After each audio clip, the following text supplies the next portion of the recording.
Name is Mustafa Ali. तो आज हम अपनी क्लास नंबर 25 में शुरू करने वाले हैं सिलेक्शन इफ़ वाले चैप्टर की सिलेक्शन, या हम सिलेक्शन इस चैप्टर का नाम है।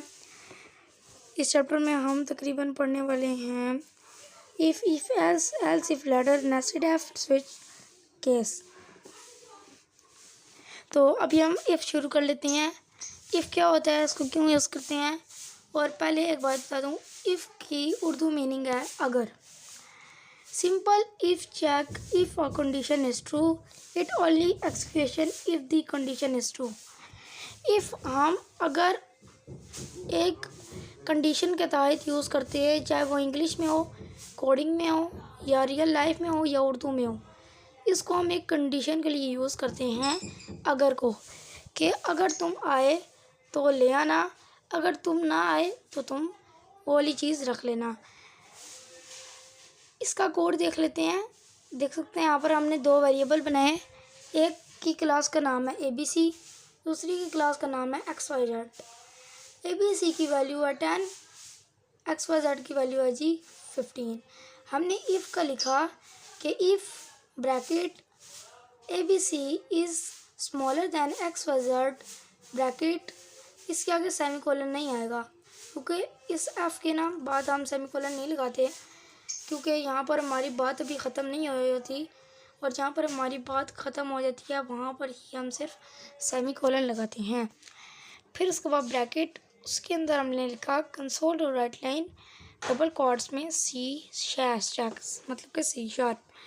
इसके बाद इफ़ कि अगर 15 ग्रेटर हो XYZ से, मतलब कि 15 अगर बड़ा है 10 से तो तुम C# लिख लेना, और अगर 15 छोटा है 10 से तो तुम हेलो वर्ल्ड लिख लेना।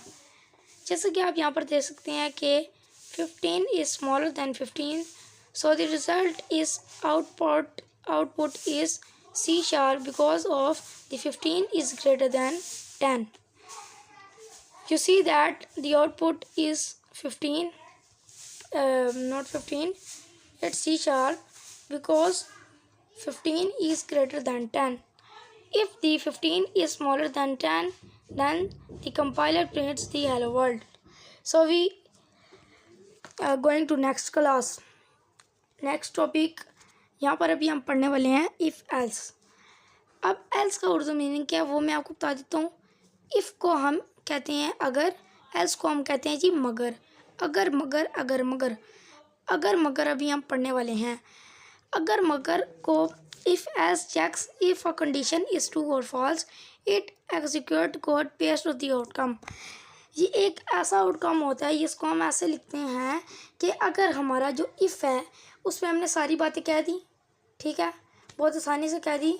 जैसे कि आप यहाँ पर भी देख सकते हो, पिछली बार हमने कितनी बार इफ़ 2 बारी हमने यूज़ किया था, लेकिन अभी हम इफ़ की जगह एल्स करेंगे, क्योंकि इफ़ एल्स ज़्यादा बेहतरीन होता है इफ़ से, क्योंकि इफ़ थोड़ा सा डिस्टर्ब कर देता है कभी कभार प्रोग्राम को। तो यहाँ पर जैसे कि आप देख सकते हैं वही वैल्यूज़ हैं, वही चीज़ हैं, पर इस बारी हमारी कमांड अलग है। पहली बात तो जो चीज़ हम कंडीशन, अगर हम इफ़ एल्स अगर मगर यूज़ कर रहे हैं तो उसमें हम इफ़ में सिर्फ कंडीशन डालेंगे, ना कि हम उसको उसमें डालेंगे, यानी कि इफ़ में, क्योंकि किया जाता है। जैसे कि आप देख सकते हैं BC is equal to XYZ, ABC is equal to XYZ। ये तो ख़राब बात है, क्योंकि ABC is not equal to XYZ because 15 is not is equal to 10। So I hope आपको आज की क्लास समझ आई होगी, जिसमें हमने इफ़ एल्स और एल्स इफ़ और इफ़ एल्स पढ़ा है। अगली क्लास में हम एल्स इफ़ लैडर पढ़ने वाले हैं और नेस्टेड ऐप पढ़ने वाले हैं। तो आपने मेरे साथ चलना है इस कोर्स में। मिलते हैं अगली क्लास में। Bye bye.